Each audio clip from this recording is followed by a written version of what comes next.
সেই দেশটা গড়ার জন্য, এমন একটা দেশ যে দেশে কোরআনী হুকুমত হবে, যে দেশে ইসলামী হুকুমত হবে, এটার জন্য লক্ষ লক্ষ মুসলমান জীবন দিল, লক্ষ লক্ষ মুসলমান রক্ত দিল, জীবনের সর্বস্ব বিসর্জন দিয়ে বহু মুসলমান একটা ইসলামী রাষ্ট্র প্রতিষ্ঠার জন্য চেষ্টা করলো। সেই রাষ্ট্র প্রতিষ্ঠার অঙ্গীকার শেষ পর্যন্ত বাস্তবায়িত হলো। এই গোটা ভারতবর্ষ ভাগ হয়ে গেল। কি হলো? কি হলো? ভাগ হলো।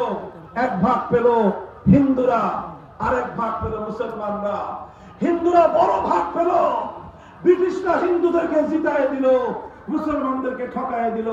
আমরা বললাম ঠিক আছে, ঠকে গেলাম, তবু আমরা আলাদা ভূখণ্ড চাই। হিন্দুরা বড় জায়গা পেল, বিশাল ভারত তারা পেল, আর মুসলমানরা যেই যেই জায়গায় সংখ্যাগরিষ্ঠ মানুষ মুসলমান ছিল, তারা বলল মুসলিমদের জন্য আলাদা একটা ভূখণ্ড হবে, সেই ভূখণ্ডে আল্লাহর কোরআনের শাসন চলবে, সেই ভূখণ্ডে আল্লাহর আইন চলবে, সেই ভূখণ্ডে ইসলামী হুকুমত চলবে।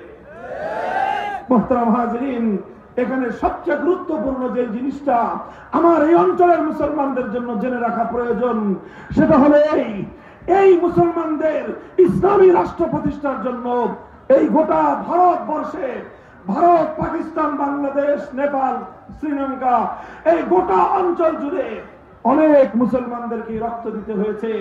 যারা মুরব্বী আছেন তারা হয়তো আপনাদের বাপদাদাদের কাছ থেকে এই সকল ইতিহাস শুনে থাকবেন যে অসংখ্য মুসলমান বাপ দাদার ভিটে মাটি ছেড়ে দিয়েছে, কোটিপতি ছিল, কোটিপতি অনেক মুসলমান নিজের বাপ দাদার বস্তু ভিটা ছেড়ে দিয়েছে, নিজের বাপ দাদার বাড়ি ঘর ছেড়ে দিয়ে শুধুমাত্র এক কাপড়ে তারা হিজরত করেছে, তারা দেশ ছেড়েছে, হিজরত করেছে, দেশ ছেড়েছে, খেস ছেড়েছে, সব ছেড়ে অজানার পথে পাড়ি দিয়েছে, অজানার পথে পথ চলিয়েছে, শুধু একটা চিন্তা নিয়ে, একটা আকাঙ্ক্ষা, একটা তামান্না নিয়ে, একটা রাষ্ট্র চাই যে রাষ্ট্রে আইন চলবে কার।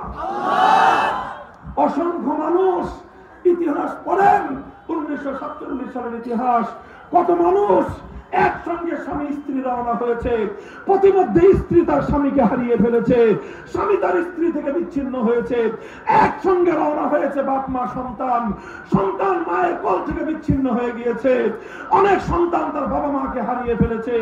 মুসলমানরা এই সব কষ্টকে সহ্য করে নিয়েছে, তারা একদিনে কোটিপতি পথের ভিখারিতে পরিণত হয়েছে, সেটা তার হাসি মুখে বরণ করে নিয়েছে।